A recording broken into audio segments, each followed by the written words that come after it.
नमस्कार साथियों, स्वागत है आप सभी का आपकी अपनी पाठशाला पर। मैं हूं अंकित अवस्थी। जैसा कि आप सभी जानते हैं कि भारत पाकिस्तान के बीच ऑपरेशन सिंदूर के बाद जो कुछ भी हुआ, उसके बाद भारत ने और भारत पाकिस्तान को अमेरिका ने जिस तरह से ट्रीट किया, अब वो सब कुछ खुल के आ रहा है।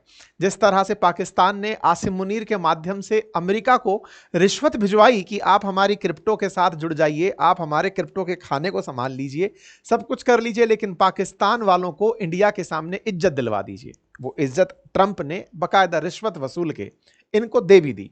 फिलहाल एक खबर और है, और खबर यह है कि जो आसिम मुनीर पहले अमेरिका गए थे, वो 2 महीने में अब दूसरी बार जा रहे हैं। और इस बार जाने का जो प्रयोजन है, वो बड़ी खबर उस दौर में बन रहा है जब ट्रंप भारत के खिलाफ आए दिन कोई ना कोई नई घोषणा कर रहे हैं।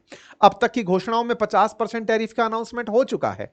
ऐसे में टैरिफ एक तरफ भारत पर लादे जा रहे हों, वहीं दूसरी तरफ पाकिस्तान को सप्रेम इनवाइट किया जा रहा हो। आसिम मुनीर जैसा व्यक्ति, जो पाकिस्तान के अंदर फील्ड मार्शल इसलिए कहा गया क्योंकि उसने भारत के ऊपर हमले को या भारत पर हमले किए और भारत के हमलों को पाकिस्तान में नाकामयाब करने में पाकिस्तान में बड़ी भूमिका निभाई बताई।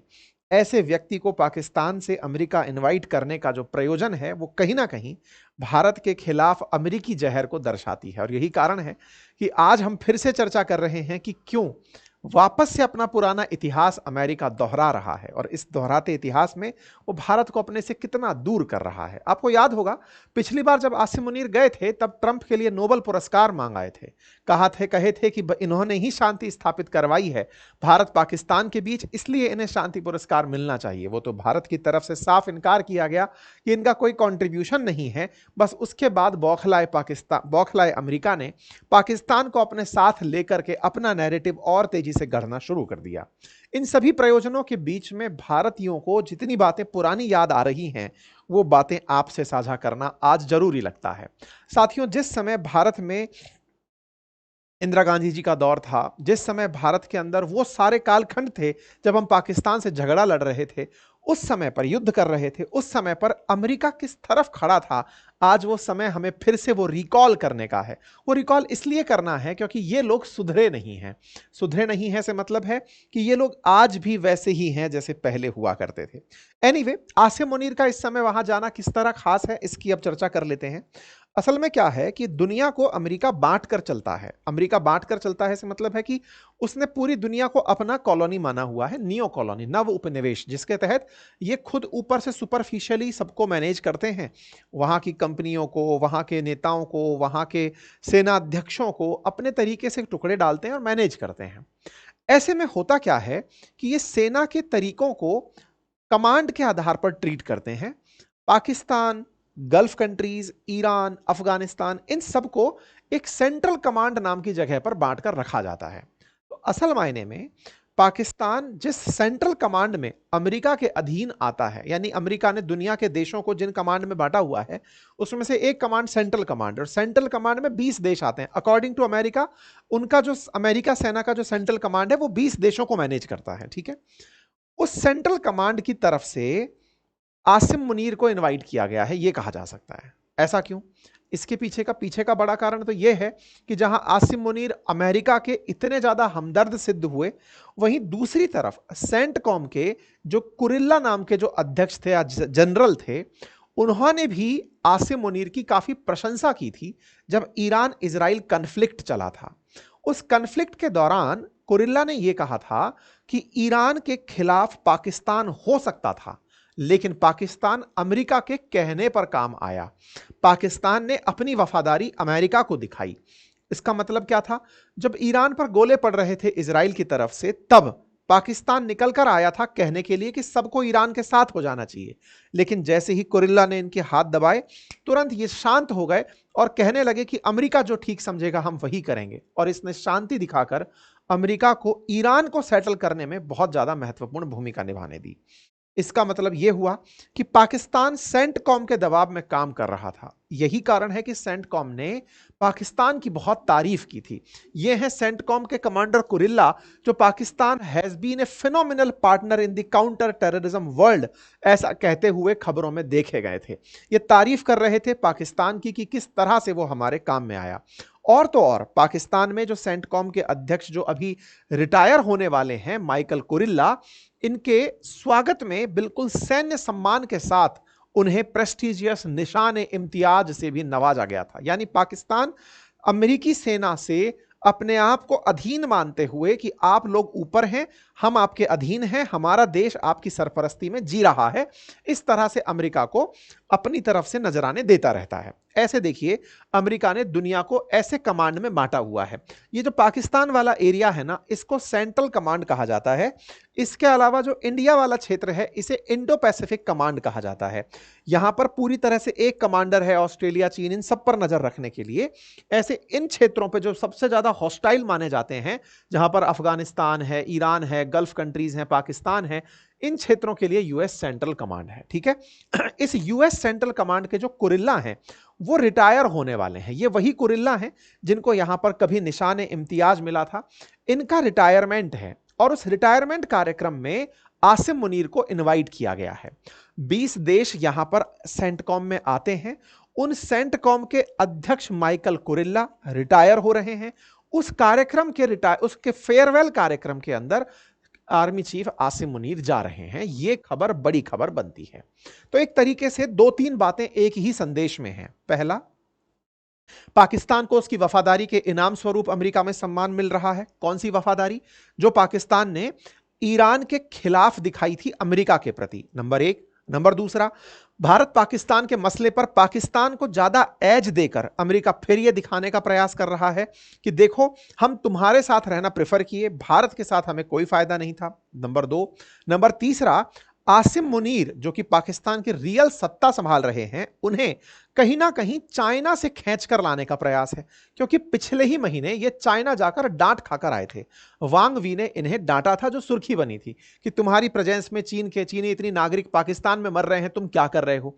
तो एक तरह से आसिम मुनीर को सब तरह से अपने पास बुला करके हड़काने का प्रयास इस समय अपने साथ में साथ ले जाने का जो प्रयास है वो अमेरिका कर रहा है, ताकि आसिम मुनीर को अगेंस्ट ईरान, अगेंस्ट चाइना और अगेंस्ट रूस भी यूज किया जा सके। भारत तो वैसे ही सध रहा है, क्योंकि हम दोनों के बीच तो दुश्मनी है। ठीक है साहब। तो इस तरह से इनको बुलाया जा रहा है। लेकिन जब यह घटना होती हुई हम देखते हैं, तो एक बड़ा प्रश्न आता है कि भारत आसिम मुनीर के मामले से परेशान नहीं है। वो तो हमारे साथ में दुश्मनी लंबे समय से निभा रहे हैं। भारत पाकिस्तान का आज का मामला नहीं है। परेशान इस बात से है कि अमेरिका ओसामा बिन लादेन की मौत के बाद से अब तक भारत के साथ खड़ा दिखा था अंतरराष्ट्रीय मंचों पर। अमेरिका ने दुनिया को यह दिखाने का प्रयास किया था कि पाकिस्तान ने हमारी पीठ में छुरा घोंपा है। कैसे? अफगानिस्तान में अस्थिरता रही हो, पाकिस्तान के कारण आई थी। पाकिस्तान के अंदर ओसामा बिन लादेन मारा गया था, अमेरिका का कहना था कि देखिए यह आतंकियों को पनाह देता हुआ देखा गया था। इसलिए अमेरिका ने अपना जो शिफ्ट था वो पूरी तरह भारत के साथ कर दिया था। लेकिन ट्रंप के आने के बाद विदेश नीतियों में अमेरिका ने जो परिवर्तन दिखाया है, वो डाइजेशन से परे जा रहा है। परिवर्तन क्या दिखाया है? परिवर्तन आपके सामने है।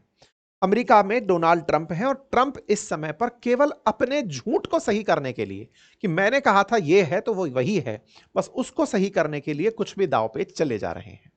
इसी क्रम में भारत को आसिम मुनीर की यात्रा से ज्यादा पाकिस्तान के साथ अमेरिका के पुराने प्यार की याद आ रही है।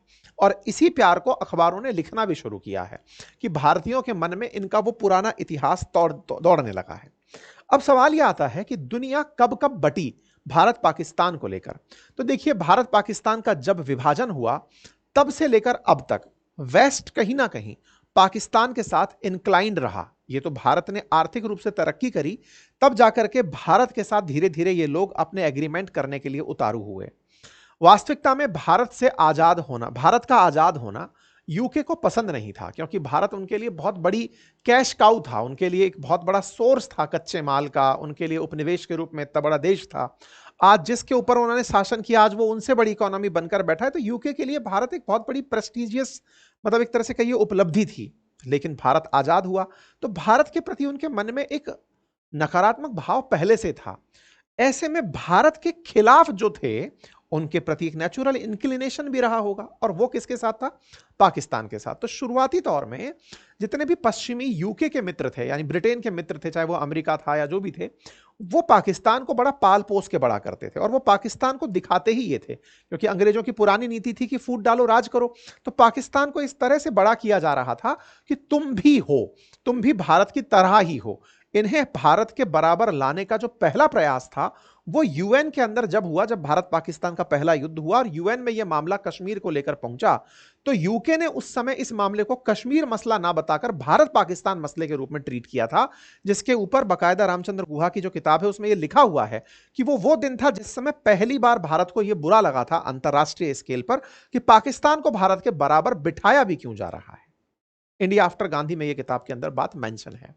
इसका मतलब हम लोग शिकायत कर रहे हैं कि देखिए ये टेररिस्ट बनकर अंदर घुसा है, पाकिस्तानियों को वो कह करके कह दे रहे हैं कि भारत पाकिस्तान के बीच का आंतरिक मामला है। तो हम दोनों की बराबरी भारतीयों को पहली बार तब बुरी लगी थी, लेकिन बाद में समझ में आया कि ये चाल असल में वेस्टर्न वर्ल्ड की शीत युद्ध के दौर में पाकिस्तान का उपयोग अगेंस्ट रशिया और अगेंस्ट चाइना करने की थी। क्यों?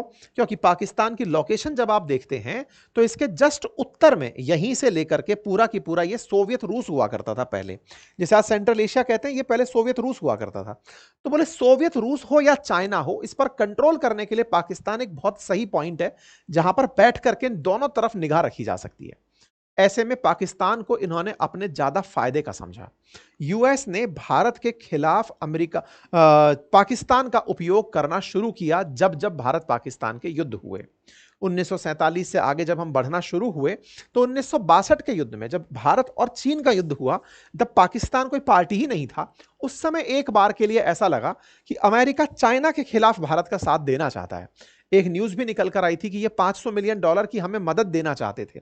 उस समय पे जो प्रेसिडेंट कैनेडी थे वो भारत की मदद देना चाहते थे, नहीं दे पाए, इनकी खुद की हत्या हो गई। ऐसे में ये मदद हम तक नहीं पहुंच पाई। 1971 के अंदर जब भारत पाकिस्तान युद्ध हुआ तो पाकिस्तान के सामने, पाकिस्तान के साथ आकर के अमेरिका खुलेआम खड़ा हो गया और उसने भारत को यह धमकाने का भी प्रयास किया। इंदिरा जी का उस समय शासन था कि आप पाकिस्तान के खिलाफ नहीं जाएंगे। तब रशिया, उस समय सोवियत रूस हुआ करता था, सोवियत संघ हुआ करता था, वो भारत के साथ रहा। ऐसे में अमेरिका और यूएसएसआर के बीच में भारत और पाकिस्तान बढ़ चुके थे। एक तरफ पाकिस्तान के साथ अमेरिका खड़ा था तो सोवियत संघ भारत के साथ खड़ा था। खुलेआम दुनिया को पहली बार यह पता चला था कि अमेरिका पाकिस्तान को किस तरह से पनाह देता है, किस तरह से संरक्षण देता है। 1971 के बाद में जब युद्ध हुआ कारगिल का, उस कारगिल के युद्ध में भी पाकिस्तान ने कुछ ऐसा ही पाया था। अमेरिका से मदद इनडायरेक्टली ऐसे पाई थी कि भारत में कारगिल पर फतह प्राप्त करने के लिए बहुत से सैनिक शहीद हुए थे। आपको याद होगा अभी 2 दिन पहले ही भारतीय सेना का एक ट्वीट काफी वायरल हुआ जिसमें ईस्टर्न कमांड ने लिखा कि ये पाकिस्तानियों, तुमको अमेरिका के द्वारा $2 बिलियन से ज्यादा के तो हथियार दे दिए गए हैं अब तक कि लो इनके माध्यम से तुम युद्ध लड़ते रहो, हमसे क्या बराबरी करोगे। यानी कि अमेरिका पाकिस्तान को हथियार देकर के लंबे समय से पालता पोसता आया है। पाकिस्तान का पलना भी समझ में आता है क्योंकि अमेरिका के अफगानिस्तान में हित हो, ईरान में हित हो, ये इसी से सधते हैं, और चाइना के खिलाफ अगर उसे यूज करना है तो भी ये उसी से सधते हैं। कारगिल का युद्ध तो आपको याद ही होगा जिस समय पर भारत ने अमेरिका से जीपीएस की सुविधा मांगी थी कि हमें एटलीस्ट ये बता दो कि हमारे देश में पाकिस्तानी लोग कहां कहां घुसकर बैठे हैं। पाकिस्तान के लिए अमेरिका ने सुविधा ये कर दी कि भारत की मदद नहीं की। भारत की मदद किस मायने में कि हमें लोकेशंस नहीं बताई कि इस जगह पर ये सब चीजें हैं। परिणाम क्या निकला? परिणाम ये निकला कि पाकिस्तान को हराने में हमें अपने कई सैनिकों की शहादत देनी पड़ी। इसी के चलते भारत में पाकिस्तान के खिलाफ और अमेरिका के खिलाफ एकजुट माहौल रहा। परमाणु परीक्षण के बाद भी अमेरिका हमारे खिलाफ सैंक्शंस लगा के खड़ा रहा।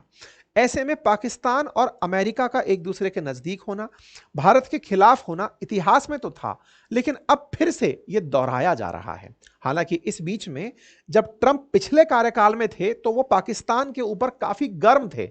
उन्हें अचानक याद आ गया था कि पाकिस्तान ने हमसे मदद ली और हमारे ही खिलाफ अफगानिस्तान में हमारे ही खेत को उखाड़ फेंका, क्योंकि अमेरिका अगर अफगानिस्तान में सफल नहीं हुआ, इसके पीछे का बहुत बड़ा रीजन पाकिस्तान था, क्योंकि पाकिस्तान ने तालिबान को पनाह बराबर देके रखी थी कि तुम ही एक दिन सत्ता में आओगे। इससे पाकिस्तान का हाथ स्पष्ट हुआ था। ट्रंप ने खुलेआम ये बात पब्लिकली पिछले कार्यकाल में कही थी, लेकिन इस बार चूंकि बाइडेन भारत के साथ में अपना काम बढ़ा रहे थे कि भारत को साथ लेकर चलना है, अगेंस्ट चाइना यूज करना है, यह आदमी व्यापारी बनकर आया, इसको झूठ बोलनी थी, झूठ को पकाना था, भारत के सामने रखना था, तो इसने फिर से अपने पुरानी बातों को भुला करके वापस वहीं चला गया। कहते हैं कि बंदर गुलाटी मारना नहीं छोड़ता, यह व्यक्ति फिर से पाकिस्तान के पास होता हुआ चला गया।